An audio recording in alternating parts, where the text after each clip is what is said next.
Well, it has to do with how you see yourself. In a 3D world, you see yourself as your body because, there are three dimensions: height, depth, and width. So, you know, we're taught in 3D, I want to say, to be our bodies. We're taught to relate to things. So we're evaluated based on the things that we have, what we look like, how we dress, the car we drive, the house we have, the neighborhood we live in, the people we know, the job we have, how much money we have. Like these are all very grounded 3D things. And we're taught to evaluate ourselves based on those things. And so we become the things in our life. And so when we die, the reading of the will and who gets the stuff. So what the transition that happens is understanding that, wait a second, we're actually not these things. We're actually the spirit that lives inside of our body, that empowers the body, because the reason why we can turn a quantum field into a series of from energy to matter is because of the spirit that we are, which is an extension of source. So it is what connects directly to source itself. The reason why our spirits can create the substance, why it can create energy into matter, is because we are an extension of source. End of discussion. That is who we are. So that when we get on this trajectory of accepting that we are spirits having a physical experience, that our body is an avatar, it is not who we are, it is an avatar that allows us, just like the movie Avatar, that when he puts that body on, he can go play in that world with all of the other beings that have those bodies. If you can think of a body as a frequency, so it's like a radio station or a TV station. Everybody that wears a body that is of that frequency can play in that reality. When he takes off the body, he's suddenly playing in a different reality. Well, when you start to understand this, what is transferring between bodies is spirit. So that when he's in his avatar body, his main body is laying dormant somewhere. It's no longer being powered, it's being maintained while he's off having his experience in his avatar body. So, understanding that you are spirit starts to ask the question, oh, okay.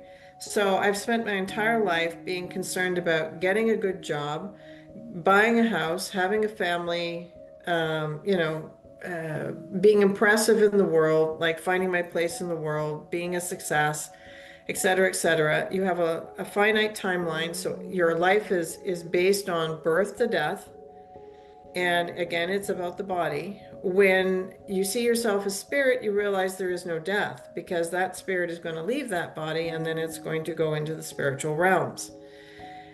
Whole other ball game. Opens up the whole idea that there is no death, because if I'm not my body, then guess what, folks? I don't die.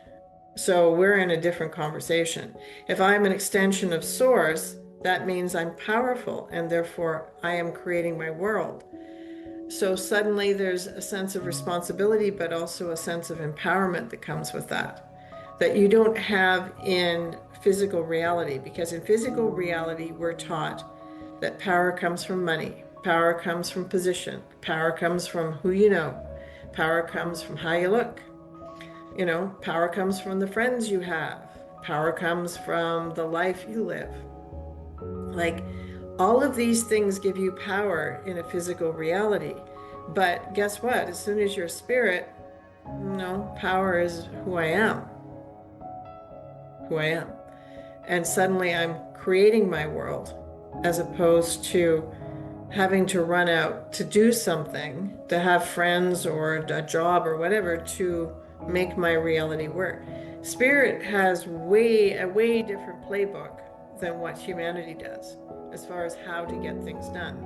And those that have traveled the spiritual path have learned things like vision boards, have used their imagination to dream the dream of where they're going, have learned to stay focused on their future while being in the present and moving according to their heart until they reach their goals. That spirit has a completely different set of rules about how to get to where you want to go. it also has a completely different agenda. Like spirit doesn't care who your friends are, other than if you hang out with people that are, stealing and being nasty and hurting each other, et cetera, et cetera. That's going to just lower your vibration, and then you're going to be in the reality that reflects that. It's up to you. If you go around treating people badly, you're probably going to get treated badly in return, because life is a mirror. And so spirit has a different set of rules.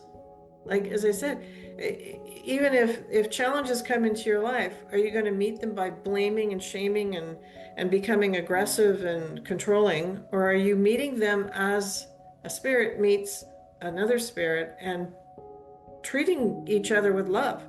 Like, different rule book, like a completely different rule book, because in 3D, it's often justified. The ends justify the means is one of the phrases, which means, hey guys, what matters is you win.